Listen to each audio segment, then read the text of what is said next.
Aloha, aloha. Alicia and I are here on the beautiful big island of Hawaii in the sleepy little town of Honoka'a, our new home. And we're here to introduce episode 24 of the Revolutionary Social Work podcast.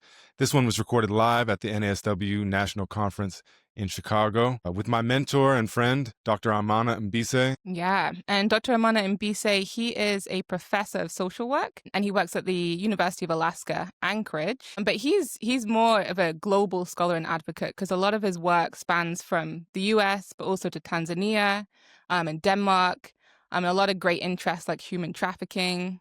And don't forget about Chicago as well. And Chicago. Migration, he looks at labor exploitation in Alaska. And something I didn't realize, he actually created with the Alaska Black Caucus, the first needs assessment, health needs assessment for Black Alaskans. So pretty cool guy. Yeah, and one of the cool aspects of this particular episode is that, we've been traveling around all over the world. We've been in rural Alaska, all over Hawaii and elsewhere. And so it's been hard to connect with people on a local, in-person, person-to-person basis. And most of our interviews are done remotely online, and that's cool. Being able to be there with Dr. Amana, share the same space with him, connect physically, it was just very meaningful for me. And like I was saying, Dr. Amana Mbise is a mentor of mine. He's a member of my dissertation committee, somebody I look up to, and I enjoy every time I talk to him, I learn just a ton. Such a knowledgeable guy, full of wisdom, worldly wisdom, been all over the place. So I hope you enjoy this episode as much as I did recording it. Peace. Hey, listen, we got some things that we gotta discuss, how we can affect the system and make it better for us. But first, we gotta start with the man in the mirror. Open your third eye and the vision's gonna be much clearer. We are revolutionary. We are visionary. And we stand resolute on those who pollute the minds of many. Revolutionary. We are visionary. And we stand resolute on those who pollute the minds of many, y'all. This is the Revolutionary Social Work Podcast, y'all. All right. Well, we are still here live from Chicago at the NASW National Conference. It's another episode of the Revolutionary Social Work Podcast. And I'm very happy to be joined by my mentor and advisor, Dr. Amana Mbise. How are you this morning? Pretty good. Yeah, it's good to see you. Good to finally meet you in person. Yeah. We've had a podcast before and we've had dissertation sessions, but it's the first time we've met in person. So. Yeah. And of course, we're here with Jerome MT as well, as always. What's up, everybody? A pleasure. Yeah, I can't see. It's too far away for me to tell if anybody's in the audience, but if you are, we're probably too far away for the chat. Let me check this real quick. Good morning, Renee. Well, we're far away from the computer, but we'll try to pay attention to the chat. So if anybody has any questions or anything they want to contribute, feel free to, or use the call-in feature. Well, what have you been up to? What's on your mind? Well, good summer, trying to work, but not a lot of work and still be in the season and enjoy summer. Yeah, a little bit of both. So you're well-traveled. Are you spending much time in Alaska over the summer, or are you everywhere else? In Alaska and everywhere else. In fact, last week I just got back from Tanzania. Yeah, so I've been around and still in a way recovering from the jet lag. Yeah. So I might not sound all coherent, but yeah, I've recovered, baby. Yeah, I've been traveling all over too, and I'm on Hawaii time right now, so it's still the middle of the night for us, I believe. Yeah. I'm in the same boat. I've been traveling the past 2 months. I've been just going back and forth zipping. I'm trying to catch up with y'all too, man. You said you came back from Tanzania when? Thursday last week. Oh, wow. And then I got into Alaska Thursday, rested Friday, early morning at 4, caught the plane to come to. When you are going between Alaska and Tanzania, what's the route that you take?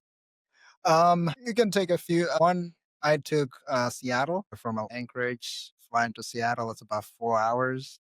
And then you do, this time I did all the way to Nairobi, Seattle, Amsterdam, Nairobi. Yeah. So that's about 9 hours to Amsterdam, another 9 hours into Nairobi. And then I drove for about 4 hours to my hometown of Arusha. Other times I've gone from Alaska, Seattle, all the way to Doha in Qatar. Okay. That's about a good 12, 13 hours. And then another 7 hours from Qatar to my hometown. So Yeah, that's and actually over the last 3 years, I've been doing those trips. Around this time of the year. So yeah, grateful for all that. That's amazing. Yeah, well, the last time that we talked, we didn't plan on it, but we talked about almost language almost exclusively. You remember that? Yeah. Indigenous languages, all of that. Your family's still over there in Tanzania, your children? No, they're now in Alaska. Oh, that's great to hear. Congratulations. Happy to hear that. So my wife and kids are with me in Alaska, and it was interesting for me to actually have them. They only came around 1st of April, and then I left a month later. And it's like my wife was wondering, like, "What? You brought us here, and then you left?" Yeah. Yeah. So my wife would be happy for me to go back. Yeah. Yeah, and I look forward to returning. In fact, I'm flying back tonight, so it's good. What does the family think about Alaska, about Anchorage? The kids love it. Yeah. The kids love it. I think nature, being outside, for them, it's just a good place. 6 and 3-year-old. Oh, For yeah. them, that's like a nice playground, and everything is new, so that's exciting. And they have already been saying, we're not going back to Tanzania. Wait till the winter comes. Yeah, right. My wife, on the other hand, is struggling a little bit to adjust. I think, she still talks about missing food in Tanzania. Definitely. Food still not tasting the same for her. Nowhere close. It's not gonna happen. I'm sorry, sis. Yeah, but hopefully she'll get there. Yeah. With time, and of course, she's not looking forward to the winter. Must be like a huge cultural shock. Like I know Ace and I, we talk about like going to Hawaii. It's such a very, different place than where we grew up. Yeah. And then him being in Alaska, like another place is just like, extreme difference. How is that maybe culture shock going for like the family, for yourself? Are you adapted to Yeah, I feel like for my wife, it's a lot more different, and I think a little bit of a more struggle. Before coming to Alaska, of course, I had been to Chicago. In fact, I went to school here. that? Oh, Yeah, so it's kind of my second home city. And then I've also lived in Denmark. In a way, my wife, being to the U.S. was the first time for her to be outside the country. wow. Yeah. So the adjustment is complicated than myself. Yeah. So I feel like it's different. For me, I feel okay, much better. For the kids, kids are 6 and 5. That's 6 and 3. That's still okay. But yes, my wife is still catching up with the rest of us. Yeah. Well, Anchorage is a very diverse community. You know what I mean? There's a lot of different, Alaska in general, but Anchorage has it all. Yeah. And that's the beauty of being in Alaska, and perhaps what people don't often think about Alaska, right, is how diverse it is, and migration-driven diversity. But there are still people from East Africa. Yeah. So we can go out and we can actually go to the restaurant, Somali restaurant, so it's close to home. So there is that. But she's only been there for 2 months, and I've traveled like 1 month. Yeah. So we haven't really had time to explore more of that. And I hope that this is my last trip outside Alaska for this summer. Yeah. And maybe we can focus on those networks and try to meet the immigrant community, the Africans in Alaska as well. Yeah. So if it's challenging for her, but I think it's still a good place to be because of that diversity. So we'll definitely probably help having you there like consistently. It's just like, okay, I have my consistency. That helps normalize. It does. And I would also say that we've been fortunate to have a church community that is very much welcoming. I'm very much involved with my church. And so they've kind of been helping out. They take my kids to the gym. Yeah. There's that extended family that I encountered in Alaska, unbeknownst, right? So I think we've been fortunate that people are willing to help, support, go out for grocery shopping.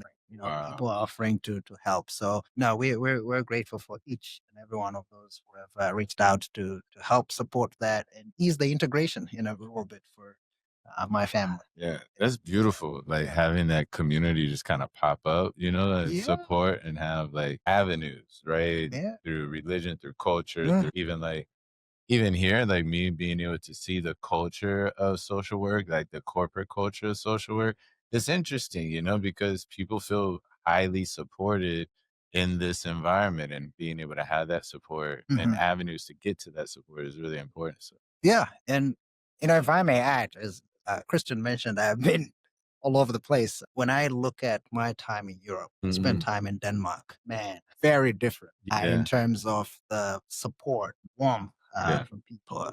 That is unique about the United States. Now, not to say that it's perfect, but I think people have been a lot more open to others in a way that I did not personally experience when I lived in Europe. And I mean, I lived in Denmark, but I also got to travel some other places in Europe, and the warmth was very different.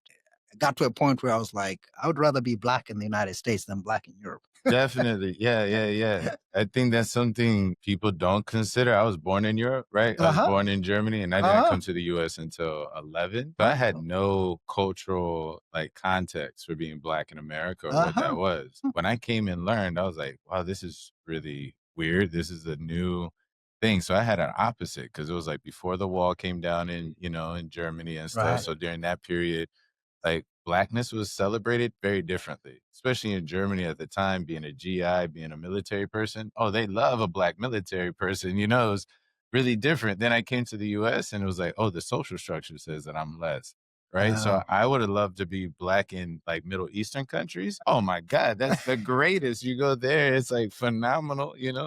And then I joined the military and went off into predominantly Asian and Oriental spaces, right? And that relationship was so different. Again, something you said, it was a different quality of warmth, And so when I go to these new places, being open to the different qualities of welcoming, of I grew up in the South, Southern hospitality. The hospitality is very different, culturally. So it's nice to see and hear that there's other spaces of warmth and welcome, especially for black men, black people.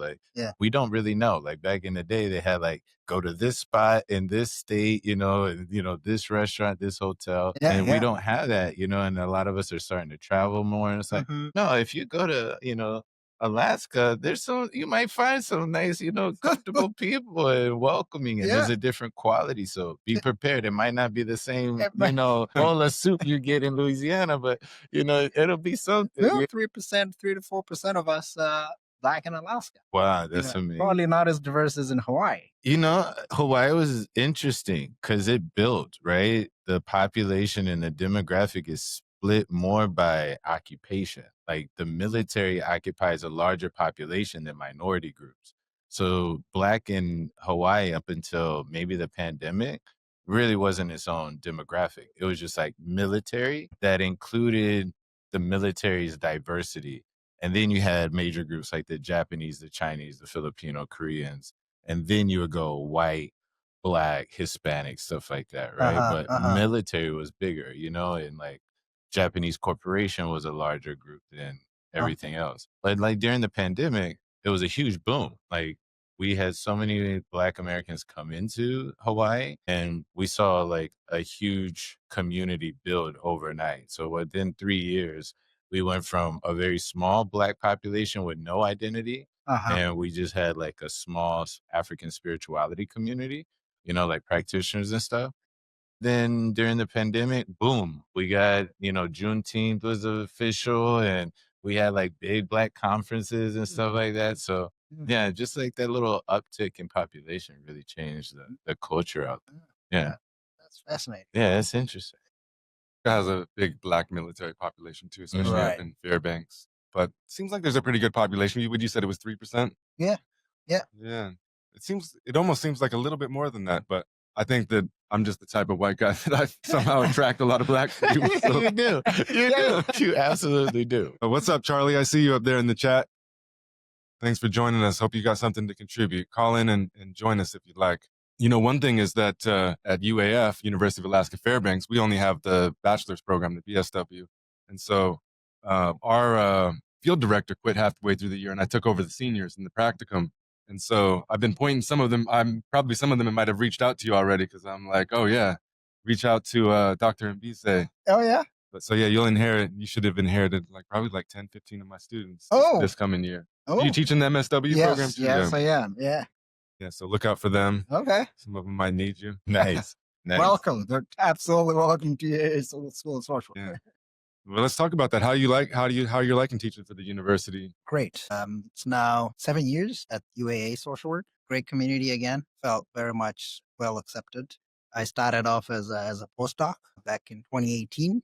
COVID happened, and I was still there, and I've continued to be there. But yeah, overall, it's a good community. I like the students. A very diverse student body Mhm. with a lot of experience. Mm. I tend to frame my scholarship around community-based Mhm. scholarship, and that a lot of the students there are either full-time or part-time, but they have a lot of I don't know whether we would still call them non-traditional students. I don't know, Mhm. but There's a lot of non-traditional students in yeah, Alaska for sure. yeah, and so, but that's the beauty of it, right? Like they bring a lot of experience. They want hands-on kind of approach to learning, which I really appreciate. They don't want just to learn about theories. They want to make a change. They want Yeah. to see that knowledge applied, and that has been something that has been very attractive to me with the school.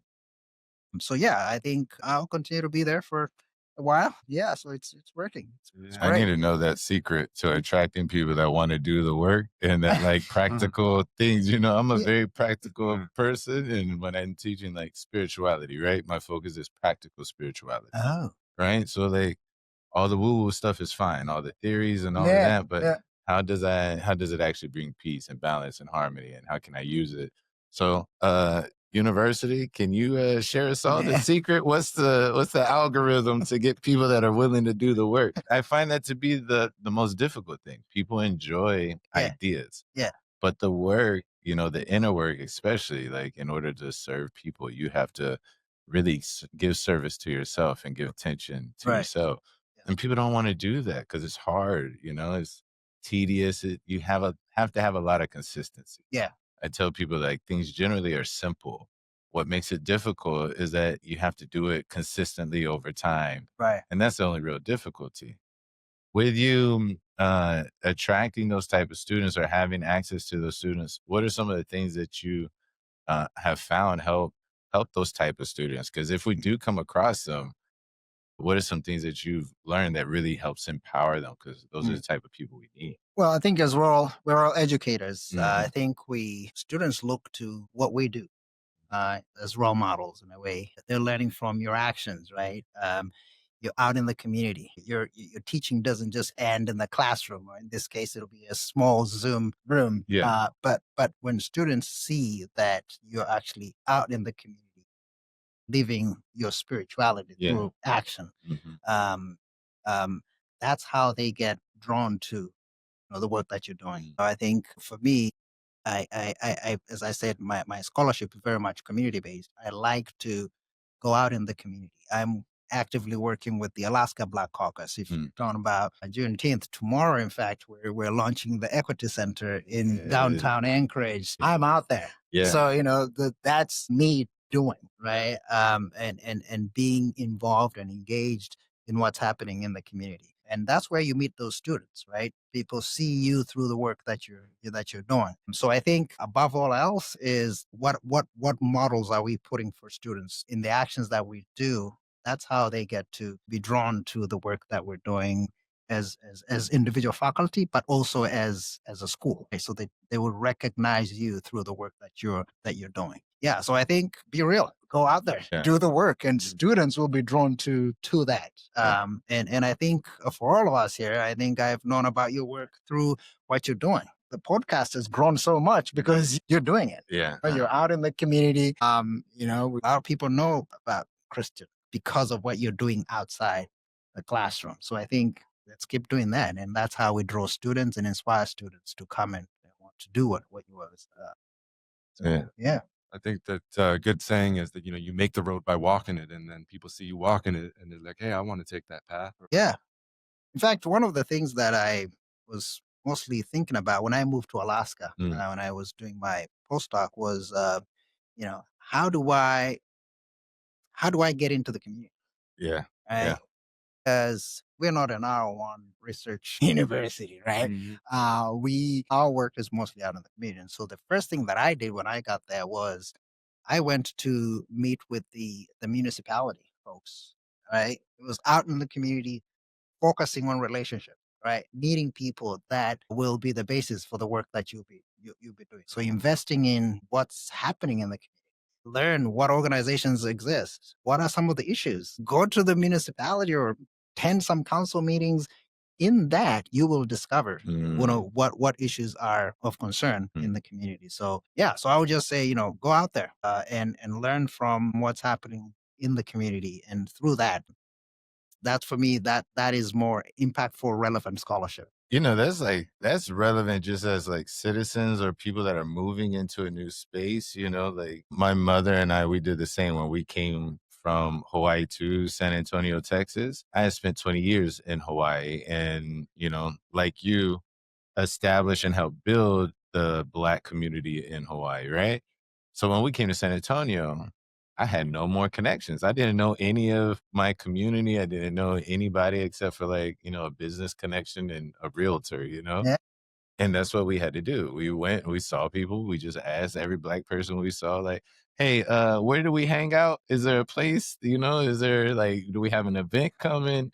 We would see businesses and like, are there other businesses, And also like my mother she's always worked in politics, right? Like she finds something and she wants to move in that. She'll help support, working in the buildings or whatnot, disseminating information. And so she's like, we got to get on the HOA so that we know what's going on in our neighborhood. We need to get to the municipal, palities and see what they're doing. It's really important to be informed because it also like when we see those problems and issues, those are the places that people are really motivated to come together. Yeah. Yeah. I was wondering, with your reflection on how Yeah. to draw people and build community, does it reflect yours? Because you were his student and now he's your mentor. Like, did you come across his work and be like, man, his practicality is what gets me? What were the things that like, really built such a strong bond between you two and that kinship? Honestly, as a PhD student, one of my non-strengths, I would say, being willing to reach out and ask people for help. And I really struggled with that. And you're supposed to get in there and at University of I started my PhD at Manoa and had a much different approach. They had a much different approach than University of Alaska Fairbanks. And so University of Alaska Fairbanks, they wanted me to get right on it and like find a dissertation team. But I'm like, whoa, I don't even have any classes yet. I don't know who to reach out to. And so I was looking around the different social work programs, and obviously the closest place to us is University of Alaska Anchorage. And the one professor that stood out to me was Dr. Amana, and for a variety of reasons, from the international perspective, the African perspective, but you just seem to hold a high level of like authenticity and integrity that sometimes you don't always see in social work professors. Not to dismiss anybody, but sometimes you don't see that. And so before he was on my dissertation committee, we did a podcast. And like I said, we just talked almost exclusively about language and indigeneity and culture and stuff like that. And then, so once I started putting it together, I was like, oh, I have to have him on my team for the African perspectives, but also joining me in Alaska, all of that. And so, yeah, I mean, I couldn't think of anybody better that would be a part of my team. So he's still on we're working on it right now. Hopefully we're going to get it done not hopefully, I'm going to say we are going to get it done this year. Yeah. This time next year, it'll be done. That's amazing. Like you talking about like being in the community and doing the work, like Christian, like annotating this or highlighting the authenticity. It's hard to find people in their authenticity, especially in the work, if they're not doing the work, right? Like you see their real character and their real drive and motivations when they're like, I was in the military. So we used to say in the ish, like when you were out in the field, you were deployed, you were, in combat. That's where you see people's real character when stuff is hitting the fan, when they're doing the work and having to deal with that conflict. So it's really lovely, like, just from, again, like the integrity of your character shining enough to where someone says, oh, let me go and investigate, his authenticity, and then does it. And it's like, yeah, this guy is great. He's right in there, it adds up. So that's really wonderful. That gives us a lot of tools on how to get reach and make a difference. Yeah. And I think, as social workers, we bring all the science and the research to the profession, but most importantly, we bring ourselves. And I think that self, authentic self, is important. Back to again, we're model. They're looking at you. So I think it's just the nature of the profession. Can't fake it. You cannot fake it. But the self is also important. I think that's celebrated, right? In social work, neutrality is not the thing. We don't talk about lack of bias. We want to be biased. We want to be real to the work that we're doing. So I think if you're not authentic in social work, I don't know how else you're going to actually succeed in the profession, right? So yeah, I mean, all are real yourselves. You bring that to the work, to the research. So I think, yeah, it's just the nature of the profession itself that we want to be as authentic as possible to do the work. I enjoy that when you talk about that authenticity, that is paired with responsibility. Like so many times people think authenticity just means blanket expression. Like, oh, I'm aware of what I'm feeling or what I'm thinking in this moment. Let me just blanketly express it. But when you have the responsibility that you're working with someone, that you're there to show up authentically for that purpose or cause, not just to be myself, but to be my best self within this environment for this cause and purpose. Yeah, I really enjoyed how you linked authenticity with responsibility. I think that's really important, especially if you're going to have the type of influence and spark that you created with you guys' brotherhood and kinship. Yeah. The work you do in the community. Yeah, that's really awesome. Yeah, and I'm curious too. So one of the main issues that I've been interested in is the place of Black men. In Alaska, but in general, as you know, we don't fare too well in many social indicators show that we don't do too well in many areas. And I'm curious how that is for you as a Black man in social work in Hawaii or wherever. What are you doing to show up authentically and bring in Black brothers and meet the health needs of Black men? How is that for you? What can you say? Well, fortunately, I haven't had to work in social work, like in the confines of it. I went from being a military veteran with severe PTSD and a lot of it wrapped around racism, growing up and having to, one, identify with Blackness at a different age, right? Like I wasn't born into a Black community. I was born into an Air Force community and into a military community. So I represented the United States around the globe during the 80s and 90s where everybody thought the US was just the bomb, right? Like we were the star quarterback of the world at the time, right? So I had a very different experience. When I came to the US, I had to learn what Blackness was. And my father had this conversation with me. Yeah. We moved to Sharpstown in Houston to Third Ward area. And my dad said, okay, son, we're now in America. You're going to have to learn what it means to be Black. And I'm like 8, 9 years old. I had no idea what this was. By the time I left to join the military, I didn't want you to call me Black. I didn't want you to call me African American.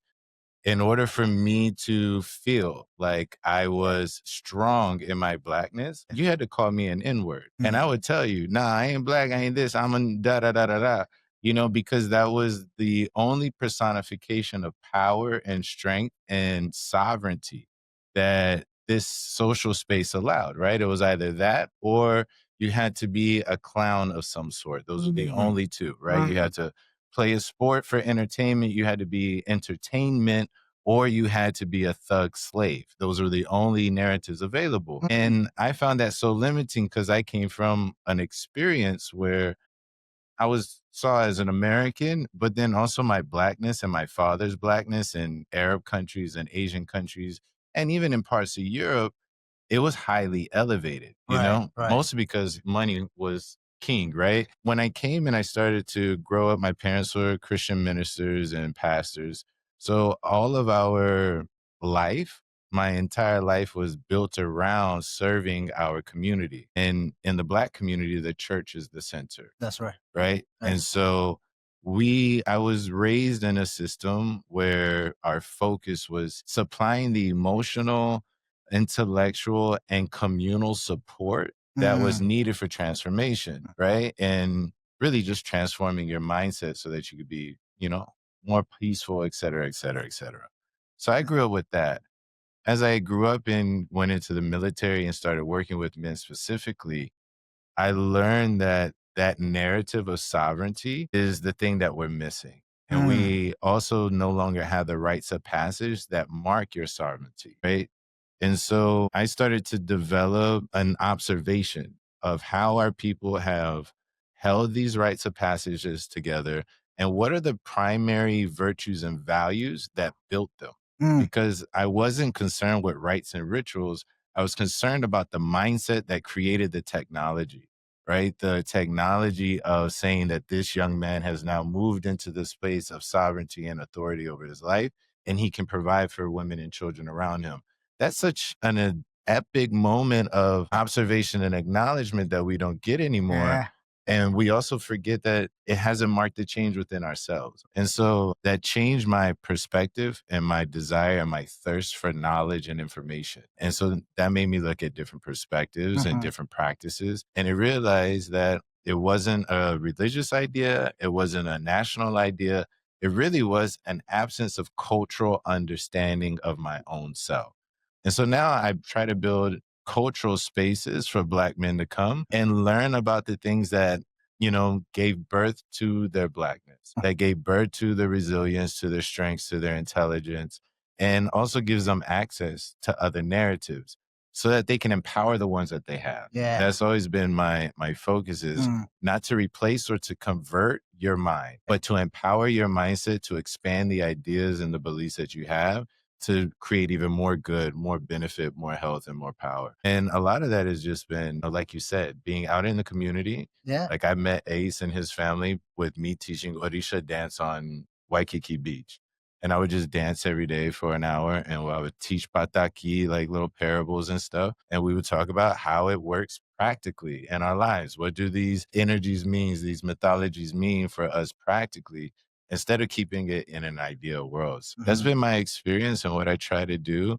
And so far, it's interesting to see how many people just convert and empower their own self, like they're not empowered more as a Black man.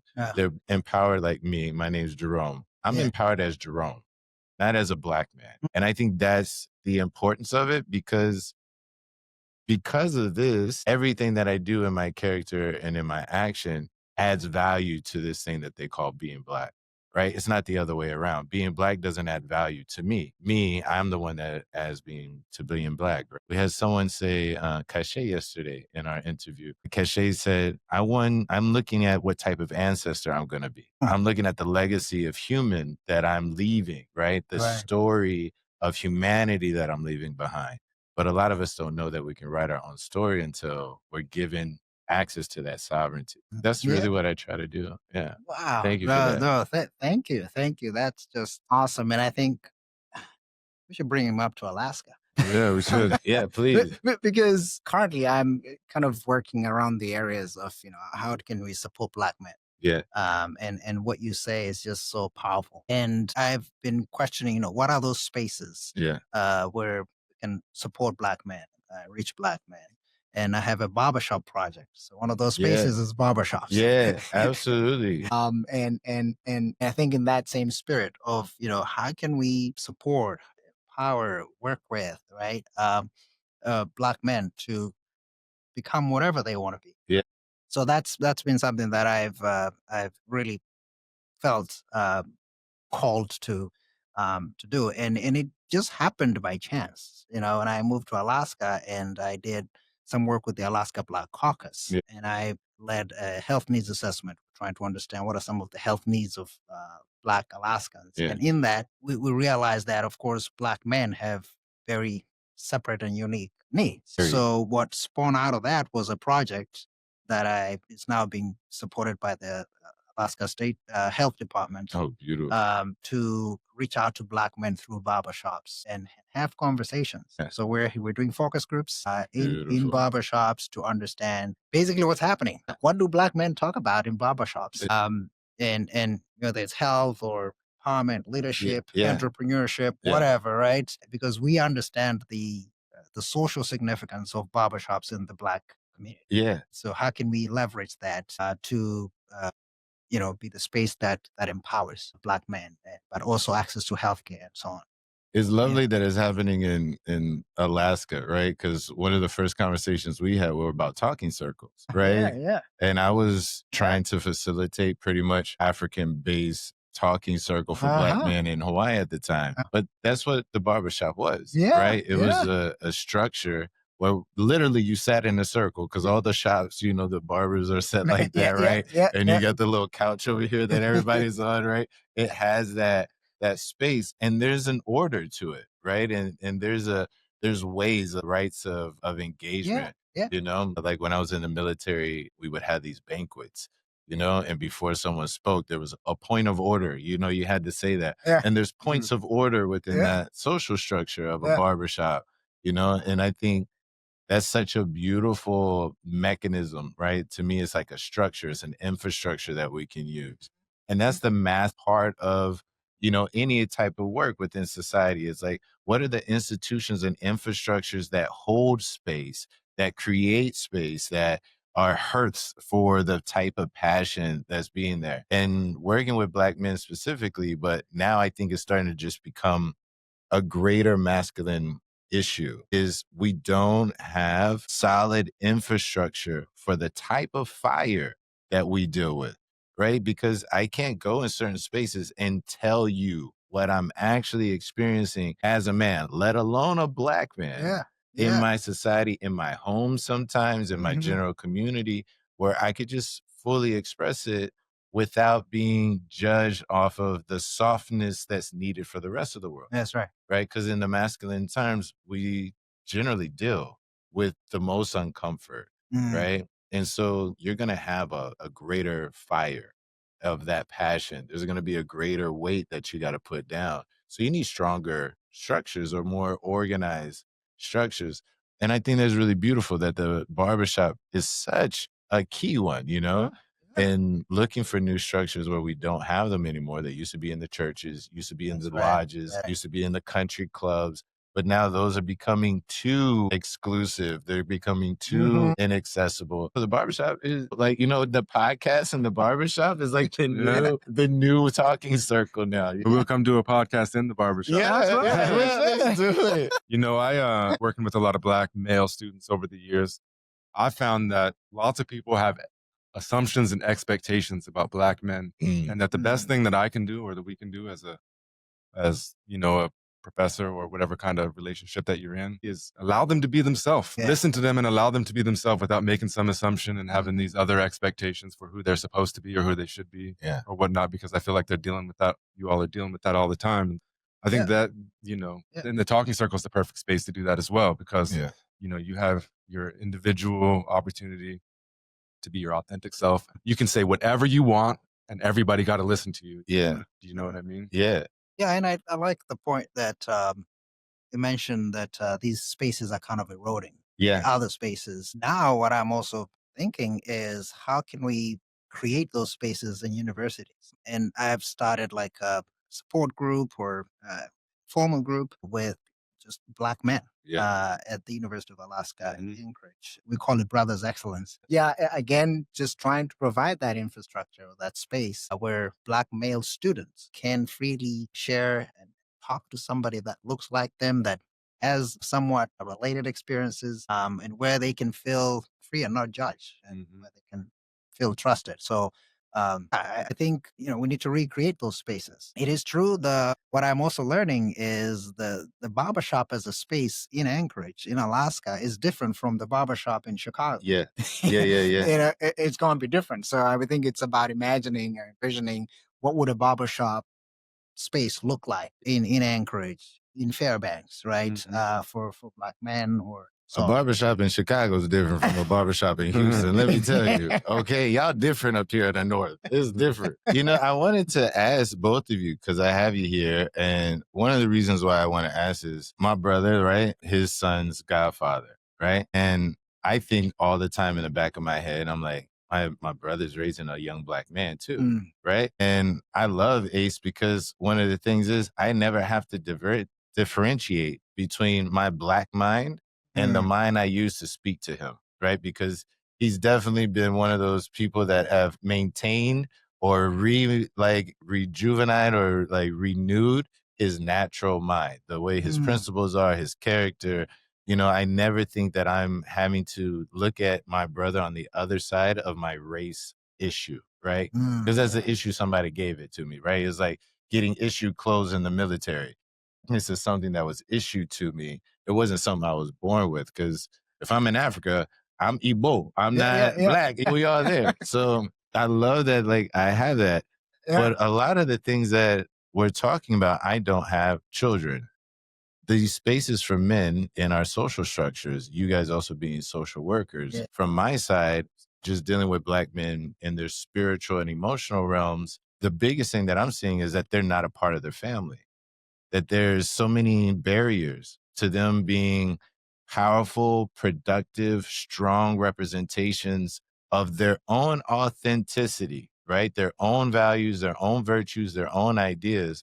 How do you, as two men in your natural mind, where a system that generally erodes your capacity to stand in that place for your family, how do you, like, not only set that example for yourself and your children, but then also share that? I think it's allowance, permission with other men around you, because Ace has given me so much permission, even as a godfather, to embrace and empower my own self in that, right? And I got a few godchildren. Like, as a spiritual father, I'm good. But as a natural father, I haven't had it, right? So I wonder, like, how is it that you guys engage fatherhood, engage masculinity within the social structure of family that leaves a legacy for others to, or just breadcrumbs for others to pick up and move into that space and power for themselves? I'll take that. Yeah, it's a heavy question. And I think there's a lot of different angles that you can take. But as you know, although Koa's upstairs in the room, Yeah. he was supposed to be down here with us. They just wouldn't let him down here. And so I think one thing I do is, the best thing I can do is model, when you're talking about for other people, Yeah. is to model it and to show those and demonstrate those family values, and show that, hey, look, you can still do this and involve your children, and it can actually be a, you know, a pro type of thing. And, you know, I think children are the utmost importance, because I think a lot of times, like with this politically charged world, we're like, you know, you hear about the conversations at the Thanksgiving table or something. And it's, you know, I won't get into details, but we've been having conversations about my grandpa and stuff like that. Well, it's not my job to change my grandpa. I'm not going to do that. There's nothing I can say. Literally, there's nothing I can say to go in there and change it, you know? Like, there's so many other avenues of information that are going to supersede anything that I have to say. What I have the power to change is my child. You know what I'm saying? And so modeling those things, but also, you know, I don't talk to my kids like they're children all the time. Obviously, you have to talk on a more basic level, but I treat them like they're older, and I talk to them, you know, like they can understand things. We read lots of things together that, you know, that would generally be above their level, what they're supposed to be their level of understanding. And so I think that the way I can truly, if I could truly change the world, I mean, I might do a little bit. There might be some ripples in the pond through the podcast and through being a professor and all of that. But where I can really change it is by having my kids see that on a day-to-day basis, involving them in it, and conversing and dialoguing with them about it, and listening to them as well. Because we talk about the generational thing too, right? The youth is not something I can control or change in that way. They're their own stream of consciousness, one way or another. And so the best thing I can do as far as a mentor, that is to model it, to include them, and to provide what guidance I can based on the experience I have, which is much different. We're all a little bit older. We come from the old world. It's different now. It's not the same. That's the way I look at it. No, that's excellent. And just to add to that, I want to also kind of speak to what you mentioned about rites of passage. Because my reality is I occupy like two worlds, right? We have these two cultures. Just like you, I discovered I was Black when I came to Chicago. It was right in the city that I discovered I was, went to the Social Security Administration office, and I had to check. I was like, so what am I? Weirdest experience ever. Let me tell y'all, for y'all that have never, like, the first time you, like, as an adult, gotta check that thing. So weird. I'd always known myself as Tanzanian, as African, and that's it. Race was not a factor in terms of how I saw myself, right? But because of that, my children and I, we live in these two worlds. And I still want my sons to go through the same rites of passage. It's going to be a little bit different, but I want them to get that. That's us being authentic to our culture and Mhm. respecting who we are. Yeah. And my kids should know who they are. Now they can decide what they become. Yeah. That's entirely up to them. However, we will model what we, in Yeah. terms of our culture. One of the reasons that I didn't want my kids to come out here early was I wanted them to learn the language first. Yeah. Yeah, so they speak Swahili. We speak Swahili at home. That way, I think, is a way that I can model. There's certain things that I cannot communicate in English as much as I can. Right? So one is emphasizing language, but also modeling, as you mentioned, in rites of passage. I want them to go through. As men, I want to say this. Yeah. Right? We have certain rites of passage around circumcision. Exactly. That's a big one. Yeah. And they should experience that. Yeah. Because it's such an important rite of passage Yeah. in sort of our journey towards growing up, masculine. Yeah. It's all couched around that. Yeah. And I wouldn't want them to not go through that. Like with that, the first time I saw that was I was in Turkey, right? Uh-huh. I was 9 years old, and my father was a Christian minister, but he was invited by a Muslim family to that circumcision Yeah. thing, right? Because they were like, he's a man of God and he behaves well. So we were there. But one thing I think, especially like Western minded people that don't have access to the conversations of that culture, you think that it's just like a traumatic event.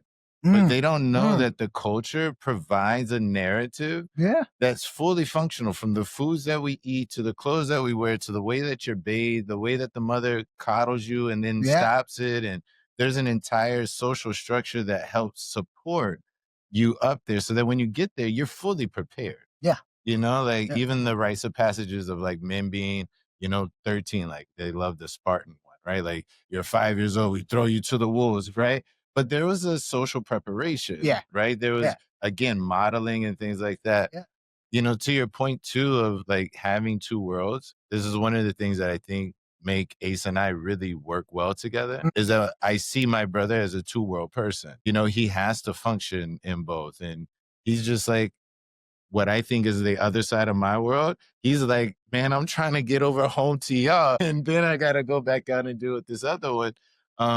And vice versa, right? But that two-world process, I think, is what men have to deal with specifically more than anyone else in our structures and social structures. You have a way that you have to behave at home, right? It's softer. Yeah. There's children there, there's a wife there, there's intimacy that is not allowed, there's vulnerability that you cannot take. You don't feel free when you're stuck in the doorway. You're not supported with the roof to cover you when the rain storms when you're inside, but you're also limited to where you can go because you haven't stepped fully outside in your presence, right? And I see that like that's a lot. How do you guys deal with that? Like I'm a single dude. I just got my mom, right? She know not to wake me up. I got a big house. She got the whole bottom half. I got the top half. I don't even have to see her till she get off work. Y'all got to deal with all of this stuff. For me, it's a little bit different. Like I stay pretty much in the spiritual realm all day. I'm in meditations and prayer, and then I come out to deal with people. And that's like my second world is society. And then the inner world is just like a temple, right? But you guys are dealing with social issues on both sides all the time. I'm very lucky in the fact that I just get to sit in my temple and meditate like a monk. And then I come out and I'm like, y'all are dealing with all of this systems, but also at home. And then dealing with your own masculinity and maleness and fatherhood and setting those examples. There's so much responsibility and awareness that you guys are showing us that you have to be attentive to at all times. That's exhausting when I have to do it every once in a while. So like, how do you guys navigate that? Well, I actually don't think about it. I love that. Yeah. I know. Yeah. And I think what I'm mostly concerned about is whether my kids will be able to freely occupy these spaces, and sometimes competing social spaces, right? Yeah. But I think for me, I don't separate those two worlds. My, except of course my professional space, right? That's a different, right? My workplace is different from my home space. So I separate those two. But when I'm out, am I thinking about my own masculinity, I don't. Yeah. And oftentimes I'm not. I'm really unconscious to that. Mhm. Yeah. So I don't know. I mean, it's just if something is so much a part of you, right? You don't always think about it. Yeah. I'm unaware of those spaces and how I'm negotiating that sometimes. Yeah. But I think for my kids, I do wonder, how are they going to be able to navigate these spaces because we are growing up in very different worlds. Most of their lives they're going to be, outside the culture that I grew up in. Yeah. Yeah. So I don't know what's going to happen to that, right? How Yeah. they're going to be able to manage that. All my life up until as an adult is when I moved out of my country, and so that's very much deeply ingrained Mhm. in how I see the world and how I navigate. So yeah, I mean, it's a struggle, I'm sure, for my kids. I don't know how that's going to pan out. I think we'll need more support. And Yeah, we need more support. I'm biracial. We need some support, bro. Okay, I'm Black and Mexican. We need support. Yeah, it'll work for us. Yeah. Yeah. What about you? Is like, how do you see that space, and how do you navigate it? I think with a deep sense of responsibility. I think it's, easy to get caught up in the world, and it's easy, like, to whether even as a professor or as, just curating stuff and not making it, without the connection, especially these online asynchronous stuff. And then as a father, it's easy to get caught up and think I gotta and I do it sometimes. I think, oh, I gotta do all this and do all this so I can elevate myself and make some more money and, be professional. But there's a responsibility. My kids are multiracial, for Yeah. example. And so as a white guy, or if that's what we're calling me, I guess that's what we kind that of. what- that's what I've been. See, nobody wants the that's what color I've been label. labeled You as. know? We don't want the color, okay? But Can't as go that human. in America, I have a responsibility, right, to my children, to let them Absolutely. know, to help them know and understand who they are, because it's going to be complicated. Yeah. And then even you probably can identify with this as well. My wife is Black, but she's not American, and so she gets that projected on her all the time. Like, Yeah. they assume that because she's Black, that she's African American, and Yeah. that she identifies and has that experience, but she doesn't. And so it doesn't make sense for her a lot of the time. And for my kids, that's going to be confusing because they're going to be, they have most of them have pretty light colored skin. Yeah. But in some ways, they're going to be identified with African or Black. They're going to see that. Then their experience based, through their mother and their grandfather and everything like that is not going to align with everybody else's. And so the best thing that I can do I feel like my responsibility is to just help them unfold as themselves, whatever that is, and whatever becomes of that, and help them with the background knowledge, because like I said, if you look at them, their grandparents and their mothers raised in England, but by way of Jamaica and slavery from Nigeria, so there's a lot there. And I can't, just even knowing that is a big deal. I think a lot of people wouldn't even know that about them and about their children and about themselves, and so.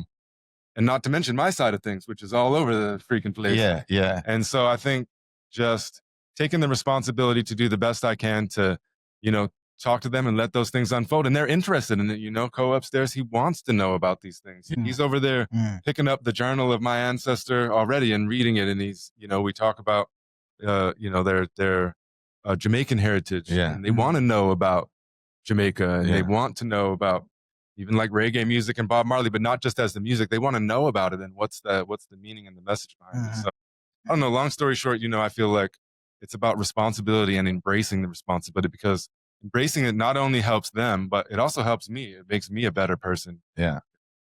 I love that word, responsibility, because it's so misconstrued.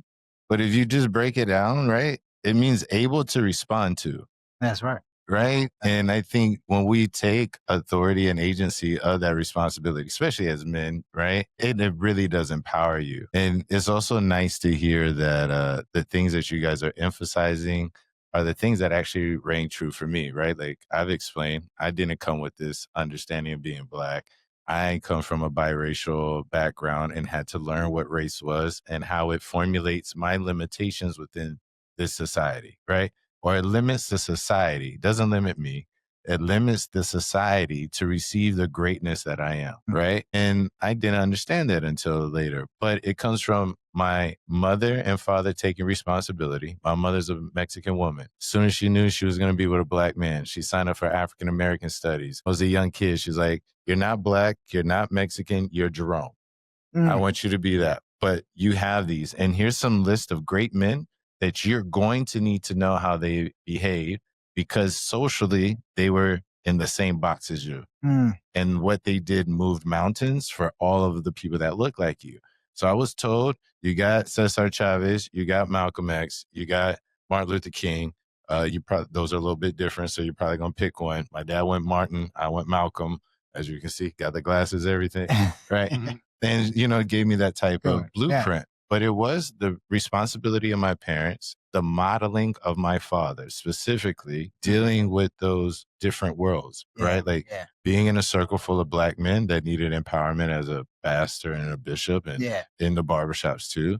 But then also being, a really successful businessman, and then having to deal with that, and him coming home and being like, man, there's a good old boy club that I'm having to contend with.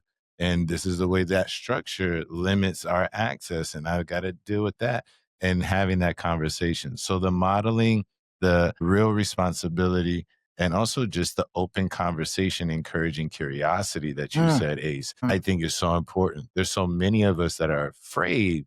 Like even you said it on one of our podcasts. Ace was like, it's kind of daunting to go back as a white man and check my DNA, because you don't want to know the history. It takes so much courage to have curiosity, about the things that happened in the past, and about what connections that we have and that we can stand on. But it's really, really enriching. So thank you both, like from one man to another. Thank y'all, and give y'all flowers. Thank y'all for being great fathers, and leading men in social work. I think being at this conference and seeing so many men here has been really enriching, because I'm like, those are men that have the tools, or that are learning the tools, that can give them to other men that implement them into the family, right? Because that's what the masculine does the best, is implementing systems, infrastructures that help facilitate the nurture and the love and the compassion that, brings the warmth into the family.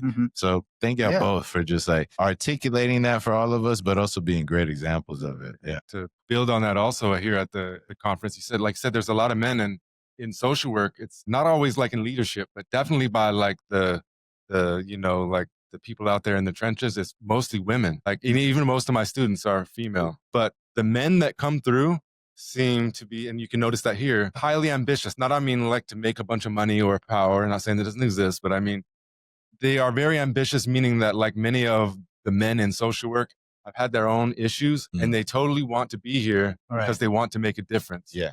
And I really appreciate that. And you can see that when the men come and talk to me, and even the students that come to me. Even after your panel, we were trying to go get some coffee right before we came. And this brother came up to us and just started like a nice conversation. And his intentionality was so strong. Yeah. Like his desire and motivation to get into these places and to give tools. It was really, really empowering. That's one thing about the conference that I'm like taking away. It was just like, man, it's so great to see men hungry in social work. You know, like it's needed. How can you have society without men, without women, without people working together and having the tools to do so? I think that's maybe the one thing that I've enjoyed about the mixed conversations is people are talking about tools, mechanisms, and resources to make, to me, the family of humanity operate better, smoother, and more succinct with one another, you know? And it starts in a nuclear family, and then it builds into social systems, countries, government, all that other stuff. But it's really seeing like, you know, there's no better networking than at one of these conferences. Y'all got all the tools. And in fact, this is my first time attending the NSW conference, and it's been really important to kind of see the male presence, Black males' presence too, is great because I think it's high time we recognize the role of men in social work and the significant contributions that we're making. Yeah. Right? So this has been a great space to witness that. In fact, hopefully it's just the start of an all future conversations for Yeah. how in recognizing, Yeah. Black men in social work and men in general. We have 3 Black men coming on tomorrow, so we need to continue this Yeah. conversation. And I think one of the myths that people truly believe is that to be a man in social work, you have to be emasculated or something. But Yeah. it's truly the opposite, and so we Mhm. have to shift that narrative. Mhm. Yeah. But we are running out of time. Lord. So we've got another guest coming up, and we got to go upstairs and check on my son. But I do want to honor the folks in the chat. Renee said, this is going way back to when we were talking about teaching social work in Alaska. And she says, I've only been to Alaska University, so I don't know what the rest are like. But the 2 things I really love are our social work professors are working in the field, and the content is a lot of inner work as well as learning social work. And I am on that mission. And I've heard that like the most appreciative I've heard about from my students especially when I bring up revolutionary social work and stuff, is that they want to do that inner work and they're glad that people are talking about that and helping them. But I want to lead into a question for you. Is Charlie says, when you were talking about getting out in the community and in person, it says in our communities, when we can make such a difference in raising individual awareness and meaningful connection. But today, we're also in a very disconnected world in that sense. And some of our students, in my case, all of my students are online and asynchronous. Surely I might see some of them sometimes, but for the most part, I don't see them. And so what have you done to like create community, because I'm sure you have online students as well, right? Yeah. So how do you make sure that they have community and that they're connected? Yeah.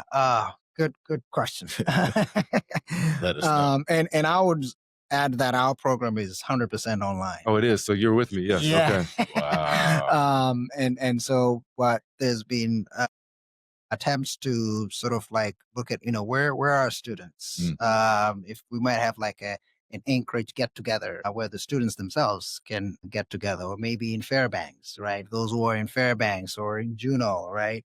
So you have these spots where students, we encourage them to, hey, why don't you get together? Find a way to actually meet in person in addition to, sort of the online. But yeah, so emphasizing that in-person meeting is really important. And then of course there's things that you can do to create engagement and interaction online, but actually suggesting that students meet also in person. I think there's like we know of students who have groups that meet maybe in Anchorage. Alaska is remote, so not all of them are able to do that. But if and when they can get together in person as well to build these real world connections. Will you be at the NASW Alaska conference? Yes, indeed. Yes, Yeah, yes, and that'll be right on our campus. So, yeah. And I'm trying to get a bunch of funding. I have a bunch of students that are interested, probably some of them in this room, doing a group presentation and good. And collectivizing over there. So Nice. Maybe we can have another podcast there. Yeah, let's do it. Yeah. It's great. Well, there's one more question in here. Jesse asks, what are some ways that social work students can get more involved in their communities doing the work? I can volunteer here and there, but it seems hard to get more involved sometimes, or to find people who can show you the way or help you develop more professionally, or even narrow down to where you want to be. And I think that also builds on the last question, because in previous system where the classes were in person, you might have a professor that says, hey, meet me over here. We're doing this. And even they could still obviously happen, but when everybody's spread out, obviously those opportunities are going to be limited. And it's been hard for me, to be honest, because I've been moving all over the place. And so that physical space community and being out in the community to volunteer or to make a difference has been a challenge for me. I mean, you've been pretty highly involved in Alaska and the Black Caucus and all of that. Yeah. I still believe that the first point of contact is your professor, and see what they're doing and see if there are opportunities that they can, connect you with. I mean, I've had students who are helping out with different research work that I'm doing, or maybe coming in to volunteer. So I think in addition to your practicum coordinators, right, I think that you stepped into that role. Partially. So they might be able to. They're going to give me more work. You start talking about it. Don't do it, bro. But yeah, so I would say the first thing to do is, ask your professors, what's happening? How can I be involved? If I'm interested in maybe volunteering for Juneteenth. Yeah. I'll be happy to let somebody know where to volunteer, like tomorrow. Yeah, that's Juneteenth tomorrow, right? Yeah. So if a student wants to volunteer at a Juneteenth event with Alaska Black Caucus, we are downtown Anchorage, right? So we know that. So I think the first place would be, reach out to your professor. Ask. If not, then maybe a practicum coordinator would know about volunteer opportunities that students can be involved in. As I said, we as professors are very much engaged in the community, and we love it when students reach out to us and ask about, different opportunities that are available for them to be involved. You also said that going into your municipal government spaces and finding the needs of society, that might also help align you with resources that are already looking at those issues. Yeah. And then maybe your skill set and your education can lend to that. And then maybe you'll find other connecting things Yeah. for you. Yeah. So don't be afraid of asking. Just reach out and ask. You'll be surprised at how many opportunities there are for students to be engaged. Good answers. This isn't on here, but one of my former students, Nico, he just graduated. He's your student now. And so he's one of the people I told to reach out to. So okay. he's just texting me, was saying that he wishes that he was able to make it out here, but maybe we can meet up in Anchorage. And he's actually been a co-host on a few of my podcasts. Yeah, I look forward to meeting you, Nico. Yeah. Yeah. Well, we got to wrap it up. I feel like we could have talked forever. And I always say that you can tell it was a really good episode when the time flies, and you could have talked about everything, and we didn't know what we were going to talk about, but I always say we talked about exactly what we needed to talk about. Yeah. I love it. Yeah. So we'll continue the conversation tomorrow with today and tomorrow, but especially the Black men conversation tomorrow, and hopefully at the NASW conference. And you and I have some work to do anyways, and I promise I'm getting on my end. I got it's up there somewhere. The IRB application is in the yeah, one of the tabs up there. So it's on my radar. As soon as I get back, I'm working on that. And I look forward to, again, continuing with your guidance and wisdom and getting that thing done. So we're colleagues now, but we'll be super colleagues then. I love that. I appreciate the work that you're doing. This has been great. And the podcast just keeps growing. Pleasure. Likewise, brother. It's been absolute pleasure. Thank you for everything you're doing. Also, thank you for adding to this man's life. He's a great brother of mine. He's awesome. Yeah. He was getting some flowers today as he was on the panel. Wow. But he's one of the few men I've met in this world that I am proud to call my brother. His character, his integrity, the way that he stands 10 toes down on his values. I will go to war with him and for him any day. And I appreciate you being a teacher and a mentor, because you only help fuel the greatness that's already in him and is spreading to so many people. So thank you, brother. You're like not just our brother, but one of our elders and teachers. So thank you. Yeah, appreciate you. Thank you, Kirsten. Exactly. Yeah. All right. Thanks again. Yeah. And we got one more comment. Let's see what Charlie says. Can't read it that far, so I had to pull it up on my phone. Charlie said, one way I found to get involved locally while I was a student was going to expos and other tabling events.